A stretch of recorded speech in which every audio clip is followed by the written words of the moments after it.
Assalamu alaikum, guys. Welcome back to our 19 podcast. As usual, it's me, Abdullah Ali Khan, and today we are with part 3 of The Republic by Plato. Abdullah Ali Khan, क्या हाल है आपके? First of all, ठीक ठाक यार। आप कैसे हैं? अल्लाह का शुक्र अब्दुल्ला। आप थोड़ा सा स्नीक पीक देंगे, हमने लास्ट टाइम क्या डिस्कस किया था? यार हमने बेसिकली रिपब्लिक के दस दस किताबें थे रिपब्लिक के अंदर। हमने इसके ऊपर दो पार्ट पहले कर चुके हैं। जिस पहले पार्ट में हमने दो किताबें डिस्कस की थी, फिर सेकंड पार्ट में हमने बुक 3 4 5 की थी। And in the last episode हमने छोड़ा था यहाँ पे कि असल फिलोसोफर किंग कौन होता है।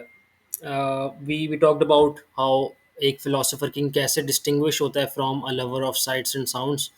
उससे क्या मुराद है? Lover of sites and sounds basically वो इंसान जो क्लेम करता है कि उसको काफ़ी चीज़ों के बारे में नॉलेज है, लेकिन असल में नहीं होता। फॉर एग्जांपल डिफरेंस ये एक टू फिलोसोफर और lover of sites and sounds में, कि जो lover of sites and sounds होता है वो he knows the beauty of a particular thing or a particular person or a particular location, like a beautiful hill for example, but he does not have an idea about the form of the beautiful in which the beauty of all these things participates. तो Socrates कहता है कि अभी current Greek society के अंदर मसला ये है कि काफ़ी लोग क्लेम करते हैं कि हम ट्रू फिलोसोफर्स हैं, लेकिन उनके पास फॉर्म्स का कोई नॉलेज नहीं है, फॉर्म ऑफ द गुड्स का कोई नॉलेज नहीं है। क्योंकि जो असल अभी जो फेक फिलोसोफर्स हैं ना, lovers of sites and sounds, they only have knowledge about sensible particulars. मतलब जो चीज़ें आप परसीव करते हो, मतलब एक ब्यूटीफुल इंसान, एक ब्यूटीफुल चीज़, उस चीज़ों के बारे में नॉलेज है lovers of sites and sounds के पास। लेकिन एक ट्रू फिलोसोफर डिस्टिंग्विश ऐसे होता है कि he has knowledge of the forms.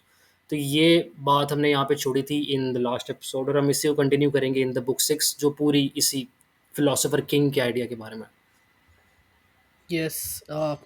So मैं थोड़ा सा स्टार्ट में बस एक्सप्लेन कर दूंगा कि why Socrates thought कि philosophers king will be the best rulers for the ideal state.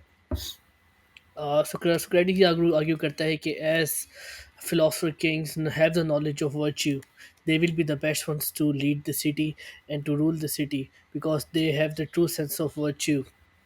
And उसने ये भी perceive किया था कि philosophers are indeed the most virtuous of all people. और बिकॉज फिलोसफर के पास होता है he has the love of knowledge and he has the love of wisdom, and philosopher का मतलब ही ये होता है कि love of truth and lover of the truth. और उसकी जो इंटायर सोल होती है, it only strives for the truth. और इसी वजह से उसकी जो सोल होती है, his soul is dust, and that is why he must be the ruler of the state. But Adeimantus यहाँ वही आर्ग्यू करता है Socrates से कि जो current philosophers हैं, they are just useless, and the philosopher Socrates is describing over here, they are very hard to they are very hard to find in our society in current day. और surprisingly Socrates उसकी बात से agree भी करता है, and he says that the people who are actually born with philosophical nature, who are courageous, who are high-minded, who are quick learners, who have good memory, they are often prayed by their friends and families to pursue political career. और political career pursue करते हुए they become corrupted, और उनकी जो वो अपनी philosophical nature को पीछे छोड़ देते हैं। और इसी दौड़ में, पॉलिटिक्स की दौड़ में, in order to get money and power, their souls become corrupted. और उनकी उनके करप्ट होने की वजह से जो एक सोसाइटी में गैप बन जाता है फिलोसफर्स का, that gap is filled by people who claim to be philosophers but are not philosophers, who are actually dumb people. और उसने इसकी एग्जांपल दी थी एक शिप से, कि अगर एक शिप का एक ऑनर है who is actually blind and deaf, जिसको समझ भी नहीं आता, उसको इसका मतलब कि इसको सुनाई भी नहीं देता, वो दिखाई भी नहीं देता। और इसकी इस सिचुएशन को देख के बाकी जो शिप के सारे सेलर्स हैं, they start they start to feed his mind, they start to convey, like, you can say, they start to convince him like, you should make us the ship owner, or you should make us the navigator. इस तरह लोग उसकी मतलब कि उसको अपनी बातों से बहला फुला के अपने अपने आप को शिप का कैप्टन नेविगेटर बना भी देते हैं, but they don't really have the knowledge of navigation. So you just give me a second,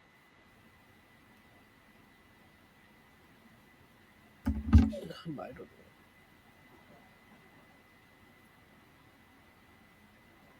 अच्छा, Numan, I just continue this example. कि बेसिकली जब वो लोग फिल इन करते हैं उस गैप को, लाइक जब वो कहते हैं कि अच्छा बेसिकली जो शिप ऑनर होता है ना, he is hard of hearing, he has weak vision, और जो बाकी सेलर्स होते हैं they are competing with each other to become somehow the captain of the ship, even though उनके पास कोई खास नॉलेज नहीं होता ऑफ नेविगेशन, ना ही उनके पास कोई स्किल होता है सी फेयरिंग का, लेकिन वो लोग ट्रिक्स वगैरह यूज़ करते हैं, you know brute force use करते हैं, तो समहाउ बिकम द कैप्टन। और इसी परस्यूट के अंदर ना एक स्टैंडर्ड से एसोसिएट हो जाता है कि अच्छा जो कैप्टन है he does not necessarily need to have मैंने नेविगेशन स्किल्स और सी फेयरिंग स्किल्स, और जो असल इंसान है जिसके पास होता है ये स्किल नेविगेशन का और सी फेयरिंग का, उसकी ज़रूरत ही कोई नहीं रहती, उसको लोग समझते हैं यूजलेस बंदा है। ये सिचुएशन एनालिगस है to the situation of Greece, जिस टाइम में वो रह रहा था सोक्रेटिस। वो कहता है कि यार जो लोग हैं ना, the fake philosophers, the lovers of sites and sounds, उन्होंने एक गैप फिल किया ऑफ ट्रू फिलोसफर्स, और अब लोगों का बार इतना लो सेट हो गया है, उनको पता नहीं है ट्रू फिलोसोफर है कौन, तो इसलिए लोग ट्रू फिलोसोफर्स को कहते हैं ये यूजलेस है, बेकार है, इनकी ज़रूरत ही नहीं है। Yeah, he was just trying to match this analogy with the current state of Athens. Basically, yes, that's what you already told. और उसने साथ में ये कहा कि true philosopher वही होगा who has knowledge of forms of good. और या फिर जब एक philosopher study करता है forms of good को, in that he gets understanding of the good, in fact, like what is the true good. Socrates अपनी इस example को, he tries to explain that example with analogy of you can say the sun, the lion, and the cave. That I'll just explain the analogy of sun, then you can go on explaining the analogy of lion and the cave. So Socrates ये कहता है कि whatever is visible in our visible realm is because of the sun. So so he says the sun is the source of light, and hence everything is visible because of the source of that light from the sun. Or similarly, he says that everything in intelligible realm is uh, is visible because of the source of good, because you can say because of the good. Or if you want, you can explain it, Abdullah. अच्छा, वो कहता है कि जो सन है ना basically वो उसको उसको इक्वेट कर रहा है with the form of the good. वो कहता है कि जो फॉर्म ऑफ द गुड है ना, in which everything that is good participates, उसकी वजह से everything that you see around you, उसको वो एनर्जी दे रही है, just like the sun gives you energy, right.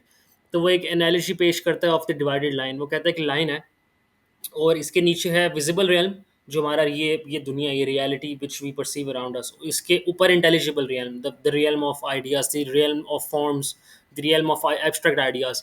तो ये 4 सेगमेंट्स में डिवाइडेड है। लाइन है, इसके नीचे 2 सेगमेंट है और इसके ऊपर 2 सेगमेंट है। जो बॉटम है ना इस लाइन का, the first segment is representation. For example मैं हाथ पुट करता हूँ और लाइट की वजह से शेडो पड़ता है दीवार पे, तो जो शेडो है it is only a reflection of the most real thing which is my hand, and the shadow is less real than my hand. The shadow is only a representation and image of my hand.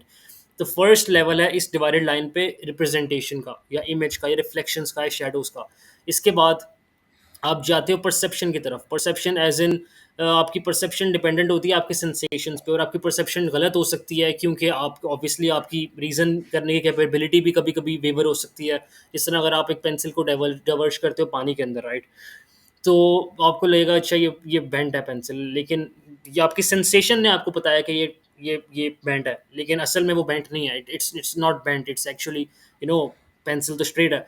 तो उसलिए वो कहता है कि अच्छा ये second stage है in on the divided line. So he's saying अब that in intelligible realm, the pencil is still straight if you put that in water. मगर या आपकी visible realm में वो आपको it seems like वो bent है क्योंकि कि आपकी परसेप्शन फ्लॉड है ना, दैट्स perception, व्हाई। yes. तो वो Like कहता है हमें कि अगर हाँ, तो सन की जो analogy वो यहाँ use कर रहा है, he's trying to tell us like uh, कि sun is responsible for you can say he's responsible for the capacity of visibility, and similarly the good is responsible for the you can say for for goodness, जो जो for सारी चीज़ों goodness, में हम देखते हैं, for knowledge. It is the source of goodness, या Good is the source of you can say goodness and knowledge and everything. Yes. And beauty, Sorry for interrupting you. All the things that are good, उसमें knowledge आ जाता है, beauty आ जाती है, हाँ justice, एक virtue, all those things. It is a और सोर्स ऑफ एक all those things which are और गुड। अच्छी बात मुझे यहाँ एक समझ के मतलब कि इसकी बात मुझे समझ इतना समझ भी आई यहाँ सोक्रेटिस की ही वो सेइंग लाइक जिस तरह फिलोसफर किंग ब्यूटी को परसीव करेगा, एक क्राफ्ट्समैन और एक रेगुलर पर्सन उस ब्यूटी को उस तरह परसीव नहीं करेगा. Like in the previous podcast you talked about ladder of Diotima. Hmm, hmm. So basically philosopher का जो पॉइंट ऑफ व्यू होगा, it will be more you can say more broad and more intelligible than the perception of a regular man or a craftsman. ऐसे ही है क्योंकि for example वही डियोटिमस letter में वही था ना कि पहले आप एक बॉडी से प्यार करते हो, उसकी ब्यूटी को एप्रिशिएट करते हो, फिर 2 बॉडीज़, फिर ऑल फिजिकल बॉडीज़, फिर उसके बाद आप ब्यूटी ऑफ नॉलेज को कहते हो, फिर beauty of beautiful institutions like कोई भी आप कोई चैरिटेबल ऑर्गेनाइजेशन पकड़ लो, आप उसकी ब्यूटी को एप्रिशिएट करोगे, यार ये बड़ा बड़ा आप अ, बड़ा अच्छा काम कर रहे हो आप। उसके बाद आप beauty of laws and beauty of आप फिर ब्यूटी इटसेल्फ से प्यार करोगे। You will appreciate beauty itself and you will appreciate that which is most beautiful, which in some cases some people say कि अच्छा उसने खुदा को रेफर किया था कि गॉड इज़ मोस्ट ब्यूटीफुल। और कुछ कुछ वेरिएशंस कहते हैं कि he was referring to the form of the good itself which is like the sun, the form of goodness in everything which is good. तो यहाँ पे डिवाइडेड लाइन की should I move on to the intelligible realm on the divided line, या फिर you were Yes, going to add yes, for something? sure. Acha. Yes. So we talked about representations, which was the first stage in the divided line, and then we talked about perceptions, the second stage. इसके बाद Socrates कहता है कि ये दोनों ना line से नीचे हैं, as in these exist in the visible realm, both representations and perceptions. अगर आप डिवाइड लाइन से ऊपर चले जाओ इन द इंटेलिजिबल रियल्म, तो वहाँ पे चीज़ें आएंगी which are not in the visible realm, which exist in the intelligible realm, जिस तरह mathematical concepts like Pythagoras theorem. It we cannot see it, but we know that it applies because it is an abstract idea which holds true in the intelligible realm and also in the visible realm. तो वो कहते हैं कि mathematical concepts and believes they are very important for the education of a philosopher, क्योंकि वो एक certainty के साथ आती हैं। वो उसमें हाइपोथेसिस यूज़ नहीं होता, उसमें उसमें आपको विजिबल रियल्म से दूर लेके इंटेलिजिबल रियल्म की तरफ वो लेके जाती है। तो that was kind of he was trying to emphasize on the distrust of sense perception and on building the trust or belief in mathematical logical analysis। ये थी third stage in the divide line. अब fourth stage आती है understanding की, जिसमें आप form of the good को समझते हो, and when you understand the form of the good you understand all the other forms as well. और फिलोसोफर और बाकी लोगों में ये फ़र्क है कि लोग डिवाइडेड लाइन को लाइक उसकी सीढ़ी को चढ़ते तो हैं, लेकिन very few reach the form of the good, and once you reach the form of the good you reach understanding, and only a true philosopher will reach understanding. इसलिए कुछ कुछ लोग सोसाइटी में प्रोड्यूसर्स होते हैं, कुछ ऑक्सिलरीज होते हैं, कुछ गार्डियंस होते हैं, कुछ फिलोसोफर किंग्स होते हैं, क्योंकि not every one can reach the form of the good. ये उसने आपको पता है डिवाइडेड लाइन की एनालॉजी थी, यहाँ पे ख़त्म होती है बुक 6, और बुक 7 के अंदर वो एलिगरी ऑफ द केव के बारे में बात करता है। Should I explain that Numan, या फिर you going to add something? No, I was just asking, you know, form of goods. You can say like, एक तो visible good है, you know, but the reason behind the good, like the true knowledge of good, is different from visible good. Is that true or no? यार it's very subjective ना, क्योंकि एक इंसान के लिए गुड हो सकता है प्लेजर, राइट? अब pleasure Hmm. Loving man will say कि यार प्लेजर जो है it is the greatest good, it is the greatest virtue.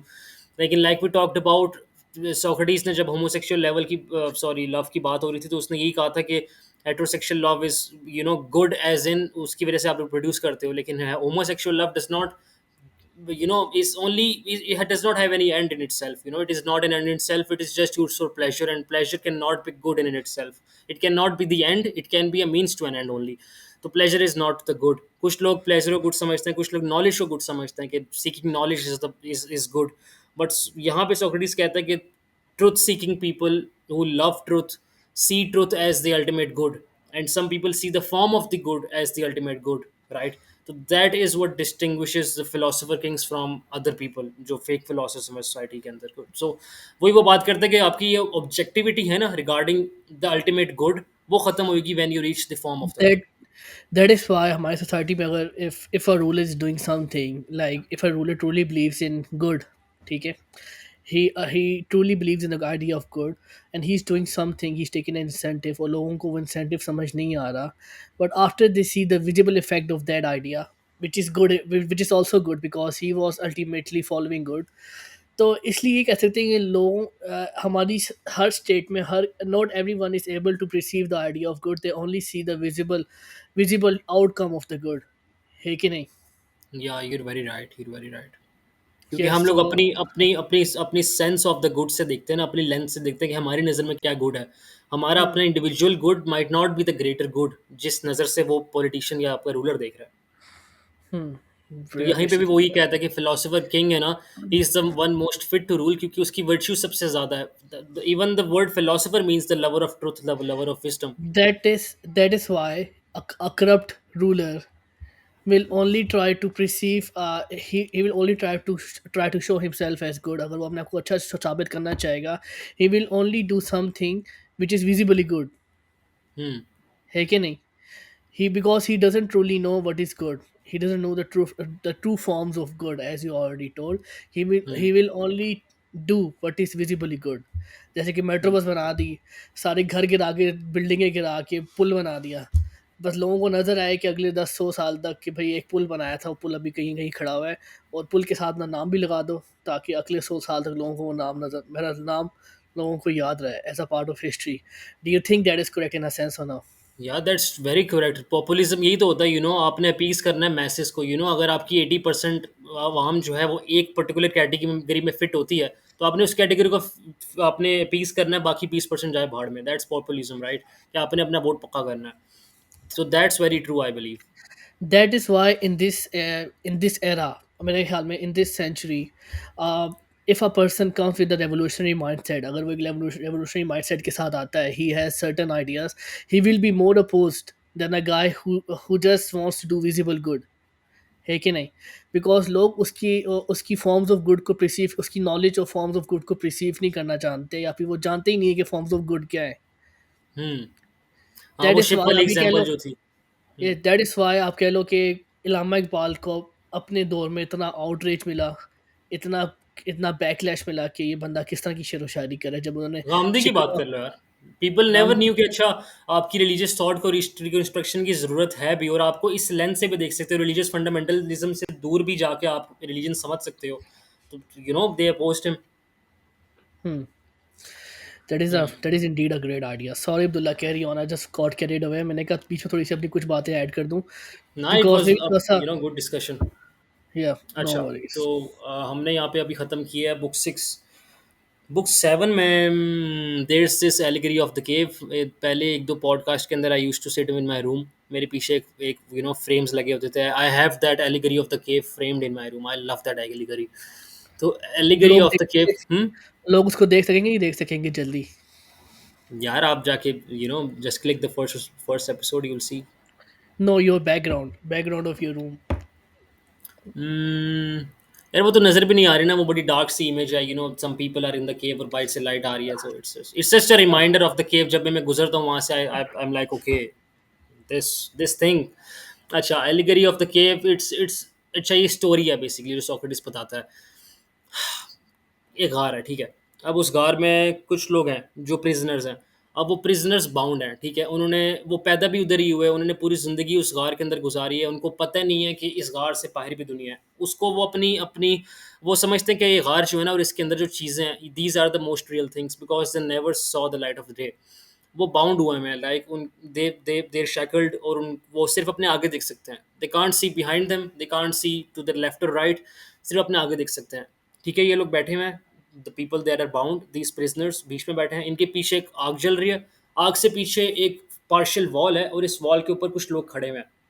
अभी जो लोग लोग वॉल पे खड़े हैं ना, इनके हाथ में टॉयज वगैरह हैं, हॉर्सेज हैं, डिफरेंट शेप्स हैं, डिफरेंट टॉयज वगैरह हैं, ऑब्जेक्ट्स हैं। और इन ऑब्जेक्ट्स की रिफ्लेक्शन पड़ रही है दीवार के ऊपर। जो लोग बाउंड है उनके सामने वाली दीवार के ऊपर इन ऑब्जेक्ट्स की रिफ्लेक्शन पड़ रही है। और जो लोग बाउंड है ना, वो देखते हैं इस दीवार के ऊपर जो उनके सामने होती है, वो रिफ्लेक्शंस देखते हैं इन चीज़ों की। रिफ्लेक्शन देखते हैं कि अच्छा, ये घोड़े हैं, ये डिफरेंट ऑब्जेक्ट्स हैं, इनकी रिफ्लेक्शन है। तो उन्होंने क्यों पूरी ज़िंदगी सिर्फ ऑब्जेक्ट्स की रिफ्लेक्शंस देखी होती हैं, वो मानते हैं कि अच्छा, ये रिफ्लेक्शंस ही, ये रिप्रेजेंटेशंस, ये इमेजेस और शेडोज़ ही सबसे रियल चीज़ें हैं। क्योंकि ना उन्होंने अपने पीछे देखा होता है, ना आपने लेफ्ट राइट देखा होता है, ना दीवार को देखा होता है, ना आग को देखा होता है जो उनके पीछे होती है, ना गार के बाहर देखा होता है। तो वो समझते हैं कि शेडोज़ ही सबसे रियल चीज़ है। अब आप इसको रेफर करो with the analogy of the divided line. जो भी मैंने 5 मिनट पहले एक्सप्लेन की थी, कि उसका फर्स्ट स्टेज होता है रिप्रेजेंटेशंस, शैडोज़, इमेजेस, रिफ्लेक्शंस। तो उसी तरह ये लोग जो है ना ना, ये डिवाइडेड लाइन की फर्स्ट स्टेज में होते हैं, which is the lowest bottom of the divided line. वो समझते हैं कि जो रिफ्लेक्शंस हैं यही सबसे रियल चीज़ें हैं, क्योंकि उन्होंने ना परसेप्शंस देखी होती हैं, ना उन्होंने मैथमेटिकल ऑब्जेक्ट से अपने आप को कस्टम किया होता है, ना उन्होंने form of the good reach किया होता है, जो कि बाहर केव से सन है, जो रेफर कर रहा है सोक्रेटिस। तो अब क्या होता है, ये एक प्रिजनर ना इनमें से फ्री हो जाता है, अपनी शैकल्स तोड़ देता है, अपने पीछे देखता है फायर को, वो कहता है अच्छा ये क्या सीन है। पहले तो वो फायर को देखता है, उसकी आंखों, ही इट हर्ट्स हिज आइज, क्योंकि उसने कभी डायरेक्टली रोशनी को देखा नहीं होता अपने आंखों से, सिर्फ शेडोज देखे होते हैं, which are product of the objects and the fire. तो जब वो फायर को देखता है, उसको समझ आती है अच्छा this is something which is more real than the shadows. फिर वो देखता है दीवार को, और वो दीवार के ऊपर लोगों को देखता है जो कि उस ऑब्जेक्ट्स के थ्रू शेडोज बना रहे होते हैं। उसको समझ आती है गेम क्या सारी है, अच्छा पूरी ज़िंदगी मैंने सिर्फ शेडो से देखे हैं। थोड़ी सी वो परसेप्शन रीच करता है, क्योंकि उसकी सेंसेशन, उसकी आइज़ ने उसको ये परसीव कराया कि अच्छा देखो ये सब कुछ था, ये सारी गेम तुम्हारे चल रही थी। अब वो किसी तरह एस्केप कर जाता है, वो जाता है बाहर, केव से बाहर जाता है। अब वो जब देखता है ना प्योर रोशनी को जो सूरज से आ रही होती है, उसकी उसकी आँखों को इट हर्ट्स हिज़ आइज़। क्यों? क्योंकि ऑब्वियसली ये एक बड़ी ब्यूटीफुल बात कर दी सोक्रेटिस ने इस कहानी के अंदर, कि जब आप एक पूरी ज़िंदगी आपने झूठ माना होता है ना, when you lived your entire life in ignorance, तो आपको ट्रुथ भी बिटर लगता है, आपको ट्रुथ भी आपको हर्ट करता है, वो आपको मुश्किल होता है उसको उसको समझने में, उसको एक्सेप्ट करने में। वो देखता है बंदा जो बाहर जाता है, वो देखता है प्लांट्स को, ट्रीज़ को, स्टोन्स को, everything, the greenery, everything, the sky. वो देखता है अच्छा this is the most real thing. अब यहाँ पे वो ऑब्जेक्टिविटी की तरफ आया, not subjectivity, not the shadows in the cave, he is come to see the real things in the world. अब फिर वो सन की तरफ देखता है, और वो सन की तरफ जब देखता है, ही सीज अच्छा this is the thing which is the source of light, the source of everything around us. अब सन को उसने रेफर किया सोक्रेटिस ने as the form of the good, the thing through which everything is good. अब sun को वो देखता है, वो समझता है, he's now reached the fourth stage in the divided line, understanding। वो समझता है अच्छा इस चीज़ की वजह से हर चीज़ वजूद के अंदर है, और फिर वो form of the good reach करता है, and he finally reaches understanding. यहाँ पे सोक्रेटिस ने ये एलिगरी इसलिए पेश किया है, which goes hand in hand with the divided line very analogy, to say कि आप किस तरह escape कर सकते हो the cave, and your task is to reach, to go as far as possible from the cave. और Socrates कहता है कि once you have become a philosopher king by looking directly at the sun, by grasping the truth only, not the lies that you've been told your entire life, when you grasp the form of the good, you have to go back in the cave।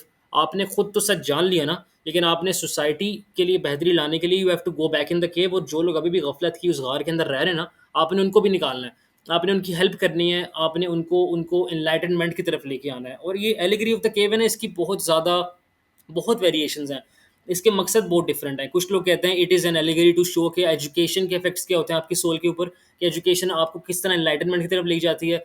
कुछ लोग कहते हैं कि it's just a representation of how the current state of society is, कि हर बंदा अपने ही ना imagined realities में रह रहा है। कि कोई पाकिस्तान की एग्जाम्पल ले लो, लोग समझते हैं अच्छा यार कोई भी हमारे मुल्क में ना तबाही नहीं फैल रही। देखो हम जिस जिस जिस सोसाइटी क्लास में है ना, हमें like I go to uni, ठीक है, वहाँ सैलाब आ गया, पूरा मुल्क डूब गया, लाख बंदा मर गया, किसी को फिक्र ही नहीं है। लोग वहाँ अपना चिल माहौल कर रहे हैं, उनको फिक्र ही कोई नहीं है। और लोग जो हैं they very ignorant of the things that are going on in society. कोई आपके लिए बड़ा आसान है रात को सोना, इफ़ यू बिलीव कि कोई आपके मुल्क में गहरा रेप नहीं होते, कोई आपके मुल्क में आपका लॉ करप्ट, आपका लॉ फ्लॉड नहीं है, आपका ब्लास्फेमी लॉ के रिलेटेड अगर आप ले जाओ वहाँ। So it's very messed up. So it's very easy to stay in the cave as long as you're ignorant, but the real task is to move as far as possible from the cave as you can. तो ये थी allegory of the केव। यार बिल्कुल, मैं भी जब like when you were telling this thing, it's like a medieval या ancient concept of matrix. ठीक है, ये है कि नहीं, जैसे कि आई हमारा हैवंट जो वॉच्ड द फिल्म मैट्रिक्स तो। Matrix, you should watch it, you will be really baffled by if you watch that movie, आपको समझ आएगी what I am talking about here.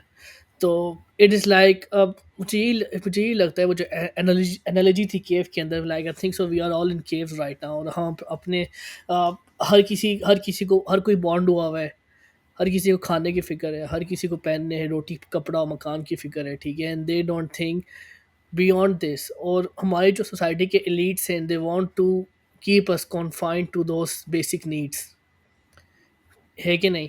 Because hmm, if we get these needs, अगर जब हमारे पास ये needs पूरी हो जाएँगी, फिर हम एजुकेशन की तरफ जाएँगे। When we will go to education, it will be like leaving the cave, as you already told. इसी तरह वहाँ की जो पॉपुलेशन है वो सारी केव से बाहर आना शुरू हो जाएगी आहिस्ता-आहिस्ता करके। और जैसी पॉपुलेशन केव से बाहर आना शुरू हो जाएगी, it will see like who these people, how the hell these people have been ruling us. Hmm, है कि नहीं अब्दुल्ला? और मेरे ख्याल में जो एनालॉजी ऑफ केव की है और जो आज के मॉडर्न वर्ल्ड में है, as you were telling about the shadows that were coming into the cave, I hmm, think so. Media is like those shadows. Media is curating our perception of reality while hmm, we are inside that cave. Hey, Kini, what you do are you very think about right that? दो। Yes. That's a good So, analogy यार। yeah, that is a good analogy. That is what I was thinking right over here. अब media जिस तरह चाहे reality को perceive करे, like they will tell us there is no God. It's good to be atheist. It's bad to eat meat. It's it's good to eat pig. You know, they will tell us all these things what they think is good, और वही उसका shadow हमारी केव की wall के ऊपर पड़ा है और हम सब स्टूपिड लोगों की तरह उस साई को देख रहे हैं, and we are hmm, perceiving that everything is good and well in the world. जबकि मेरे हुँ, ख्याल में दुनिया में जितना बड़ा आप कह लो ना कि जिस वो world is like a it's like a volcano, जितनी देर तक वोल्केनो इरप्ट नहीं होता उतनी ही वायलेंटली वो फिर धमाके से बर्स्ट होता है वक्त आने पे। तो मेरे ख्याल में अभी भी हमारे पास जो एरा है पीस का, चाहे ये सबसे लॉन्गेस्ट पीरियड ऑफ पीस है in human history, there is gonna be a violent eruption in this world which is gonna destroy everything, that is what I believe. और हम सबको उसी में कन्फाइन किया हुआ है, कैरियर में, फिक्शनल मटेरियलिस्टिक चीज़ों में, और हम इन सब चीज़ों में कन्फाइन करके हमें we are just like those labour like those people who are living in cave, who are just looking at the shadows. What do you think hmm. Abdullah? यार यू आर वेरी राइट ना, आपको उसके उस cycle में फँसा दिया गया 9 to 5 वाले में, कि आपने पूरी 60 साल ज़िंदगी में ये कमाना है, ये आपने कमा लिया, you successful, but that's it's very hard to believe कि that's the ultimate goal of your life. पैसा कमाओ, किनालों के घर में रहो आप, और all of that, it's very materialistic, and it's जो आपने ड्रीम क्रिएट कर दी है मैसेज के दिमाग में कि this is the ultimate goal of your life. It keeps you away from all the other stuff, right? Even even even जिस तरह आप अपने रूलर्स को क्वेश्चन भी नहीं करोगे ना, जो आपको अपने अपने पेट भरने का आपको टेंशन पड़ी होगी, अगर आपको अपनी रोटी पूरी नहीं है, तो you can not question the rulers on what they are doing. तो इट्स जस्ट के you are very right at the media वाली बात है ऑल्सो, कि they create our perceptions of reality कि अच्छा this is the thing which is happening in the country, जबकि they do not deliberately tell us other things that are happening in the country, ताकि हमारी perception of reality shape हो, और फिर they purposely keep us in the dark, they keep us in the cave, क्योंकि उनका अपना benefit है उसके थ्रू। बिल्कुल। और yes, it just makes me sad यार, अक्सर जैसे कि तुमने बात की कि हमारे जो ज़्यादातर जो इर्द गिर्द लोग हैं, they don't really feel what's happening in the world right now. हर जगह देखो, it's chaos everywhere, it's like evil evil हर जगह अब एक प्रोपेगेंडा के साथ फैल रहा है। What do you think Abdullah? और जब आप सोचते हो इन सब चीज़ों को देखते हो यार, it really gives you depression. और मेरा जो ये मेन मकसद है, जैसे कि अब्दुल्ला के साथ हमने बात की before creating this podcast, it was to create some awareness, some kind of awareness in people, कि उनको कुछ समझ आए, they should see out of the box as well. What do you think? हमारा मेन पर्पस यही था अब्दुल्ला, कि नहीं था? यार वही बात है ना, अब नल्ले हैं सब यार, basically to be very honest. Like आप हुँ। देखो यार, लोगों को फिक्र ही कोई नहीं ना, they're just very very materialistic, they're just do not concern themselves with true knowledge, उनको कुछ मतलब पता नहीं है ना what's going on in the world. अपने बबल्स में वो लोग बैठे हैं सारे, और they're just doing their the things that they do every day, उस बबल से बाहर ही नहीं आते। और यार I was so sad last week कि जब इंडिया और पाकिस्तान का मैच हो रहा था, पूरी पॉपुलेशन और पूरा पूरा सोशल मीडिया लगा हुआ है मैच के ऊपर। मैच की मिनट टू मिनट मीम्स बन रही हैं, एक्साइटमेंट हो रही है, साथ में वीडियोस चल रही हैं। मगर I was thinking man, at the same time Pakistan में इतना बुरा सैलाब आया हुआ है। How can you people literally forget all those things just for a fucking cricket match? What is cricket match gonna do to you? It's like, you can say it's like a pleasure. Pleasure is no good, like you already hmm. told you. जो कि हमारे हमारे पाकिस्तान में already जो हो रहा है, हालात बद से बदतर होते जा रहे हैं। और मेरे ख्याल में हमारी society is on the brink of destruction. Do you have to add anything over here, Abdullah? यार अभी हम ये डिस्कस करेंगे ना कि एक एक डेमोक्रेसी है, how does it degenerate into a tyranny, into a tyrannical rule of a tyrannical man. तो it's just like it degenerates from a free being free to being the most unfree. तो अभी हम book 8 के अंदर इसी को discuss करेंगे. After we finish of book 7 एक दो और चीज़ें सॉक्रेटिस बात करता है about how to produce a philosopher king. So should we move on to that वैसे. Yes, Abdullah, carry on. No worries, man.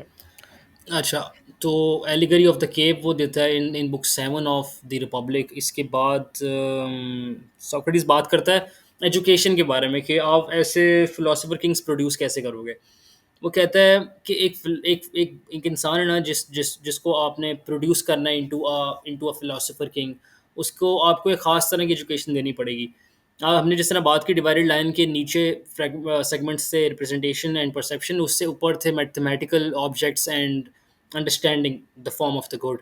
तो अगर आपने एक फिलोसोफर किंग को दिखाना है कि ट्रू रियलिटी क्या है, उसके लिए you will have to tell him things which are absolute, just like mathematical truths. You'll have to teach him mathematics. You'll have to teach him philosophical dialectic as well, like how to debate with people, what is the right method of discourse and all those things. लेकिन Socrates कहता है कि अगर आपने किसी गलत nature वाले इंसान को सिखा दिया डायलेक्टिक, तो वो उसको एक गेम ऑफ कॉन्ट्रडिक्शन की तरह ट्रीट करेंगे. फॉर एग्जांपल, एक इंसान को अगर आपने एक तरीका सिखा दिया कि this is the right method of discourse and dialectic, तो वो इंसान सिर्फ एक एक गेम ऑफ कॉन्ट्रडिक्शन की तरह उसको ट्रीट करेगा. एज इन वो आपसे he will just use tricks and different methods to just oppose whatever you're saying. उसका अपना एक पॉइंट नहीं होएगा. तो सोक्रेटिस सेज कि आपको देखना चाहिए कि which person has the right nature to become a philosopher king in the future, and you will teach him mathematics and philosophical dialectic, जो इसको विजिबल रियल्म से लेके जाएंगे into the intelligible realm and all that it contains including the form of the good etcetera.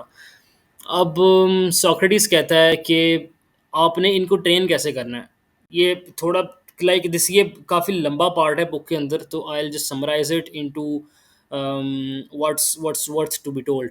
इसमें वो बात करता है कि आपने पहले वो उस तरह के बच्चे ढूंढने हैं जिनकी राइट नेचर हो, जैसे जो मोस्ट स्टेबल हों, मेंटली स्टेबल हों, करेजियस हों, ट्रुथ लविंग हों, जिनकी मेमोरी अच्छी हो, hard hard hard work loving हो, और पोटेंशियल उनके अंदर हो कि अच्छा ये वर्चुअस बन सकते हैं इन the future. Right, early childhood से आपने इनको देखना है.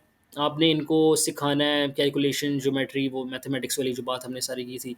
और फिर आपने इनको प्रिपेयर करना है to be taught dialectic, philosophical dialectic. फिर आपने इनको 2 से 3 साल के लिए you have to train them, physically train them. और इस ट्रेनिंग जब ये ख़त्म होगी ट्रेनिंग, तो आपने एक लिस्ट बनानी है those who perform the best, और उन लोगों को जो लिस्ट पे हैं उनको आपने प्रमोट कर देना है. They will proceed with the training to become philosopher kings, और जो बाकी रह जाएंगे यू दे रिमेन ऑक्सिलरीज. और इसके बाद और एक्टिविटीज़ होंगी लाइक थर्टीन ईयर ऑनवर्ड्स, इसमें डायलेक्टिक पढ़ाया जाएगा, फिलोसॉफिकल डायलेक्टिक 5 ईयर्स के लिए. और इसके एंड पे जो बेहतर परफॉर्म करेंगे उनको प्रमोट कर दिया जाएगा, they proceed with the training, और बाकी जो है दे रिमेन ऑक्सिलरीज. इसके बाद they must go back into the cave, like I talked about allegory of the cave के अंदर, कि once they have been taught mathematics and philosophical dialectic, they need to go back into the cave, this imagined cave. और जिन लोगों के पास उस चीज़ का knowledge नहीं है उन्होंने उनको सिखाना है. अब इससे ये होगा, सोक्रेटिस कहेगा कि आपने देखना है कि इन लोगों में कैपेसिटी क्या है टू लीड अदर पीपल, इनके अंदर कैपेसिटी क्या है to become a philosopher king one day. क्योंकि अगर इनसे 2-4 लोग लीड नहीं हो रहे, 2-4 लोगों की विर्च्यू इनसे हैंडल नहीं हो रही है, उनकी विर्च्यू इम्प्रूव नहीं कर पा सकते, तो कैसे वो पूरे मुल्क को सँभालेंगे, राइट? पूरी स्टेट को सँभालेंगे. तो वो ये काम करेंगे, they will go back into the cave, the imagined cave, and they will lead other people out of the cave. और इस सब के दौरान भी ना उनके टेस्ट ये भी होगा कि दे do not lose their own wisdom and loyalty. क्योंकि जब आप एक ऐसे इंसान से मिलते हो who has a wrong nature, तो आप अगर खुद सच्चे हो ना, या तो 2 चांसेस ना, या तो आप उसको सही करते हो या आप खुद ख़राब हो जाओ. तो ये जो लोग होंगे ट्रेनिंग के अंदर, उनका टेस्ट होगा कि 2 टेस्ट होंगे, आपने उसको सुधारना कैसे उसकी वर्च्यू को, और आपने अपनी वर्च्यू को कैसे कंट्रोल में रखना है, और आपने कैसे स्टेडफास्ट और लॉयल और वर्चुअस रिमेन करना है। इसके बाद आप जब 50 साल के हो जाओगे, तो इनमें से जो सबसे बेहतर परफॉर्म करेगा, हील उसकी टेस्ट लिया जाएगा कि does he grasp the form of the good. And फिर उनका he'll be in charge of being the philosopher king, जो अब अगली जनरेशन को टीच भी करेगा, और he'll go back to the cave as well, लोगों की वर्च्यू इंप्रूव करेगा।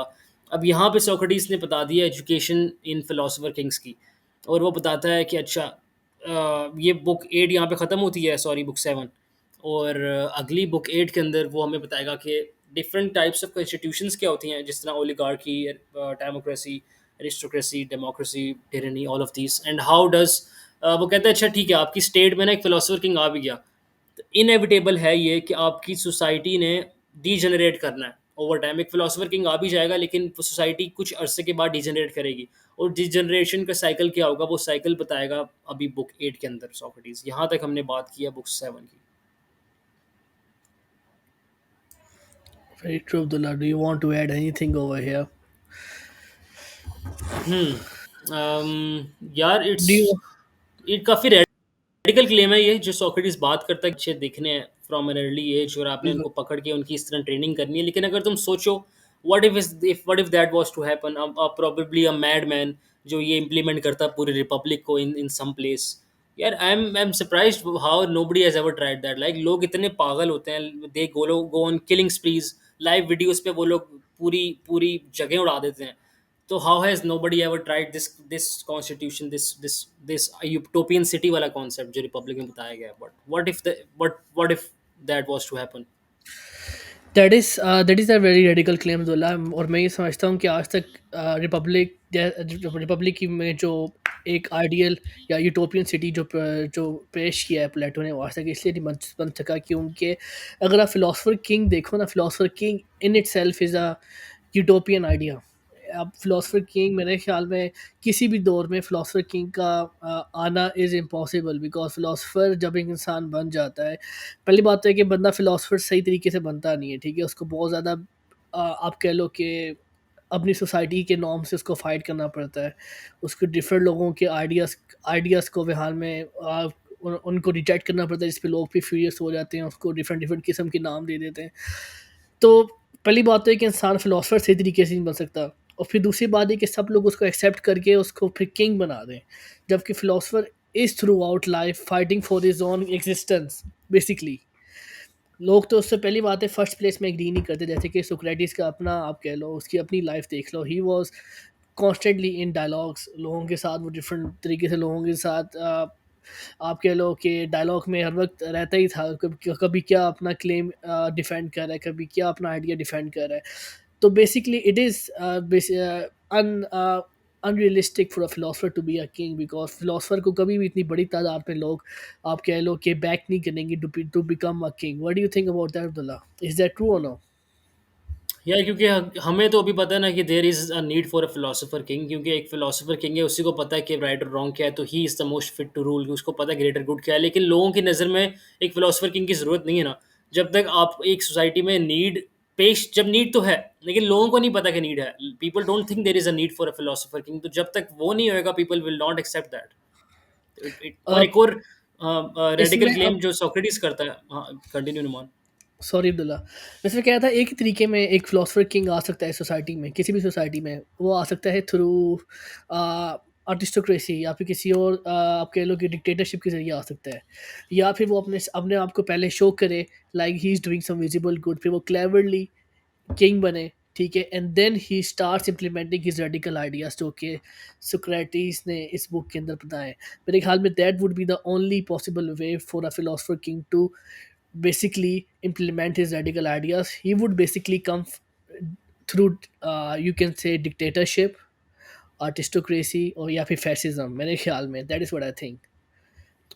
या फिर एक और तरीका भी है जो सोक्रेटिस कहता है कि आपने एग्जिस्टिंग सिटी लेनी है, वहाँ जाना है, 10 10 साल से ऊपर जो लोग भी हैं ना उनको बैनिश कर दो, मारना नहीं है, बैनिश कर दो उनको आप, और जो 10 साल उसका से आइडिया यही था। कम बच्चे हैं ना, उसका उनको रखो और उसका आप एस्टेब्लिश करो। He was clearly referring to killing those people basically, मगर उसने अपने आइडिया को ज़्यादा आप कह लो कि मैडमैन का आइडिया बिगट बनने से बचाने के लिए उसने कहा कि उनको बैनिश कर दो, which is not physically hmm. Possible, आप जस्ट उनको उड़ा दो, उसका मतलब यही था। What do you think? कहाँ हवा में थोड़ी आप क्या करोगे उनको? क्या गायब कर गर्दनें उड़ा दोगे? दो ना। हाँ, वही ना, क्या गर्दनें करोगे उड़ा यार? दो। हाँ, what do you think Abdullah?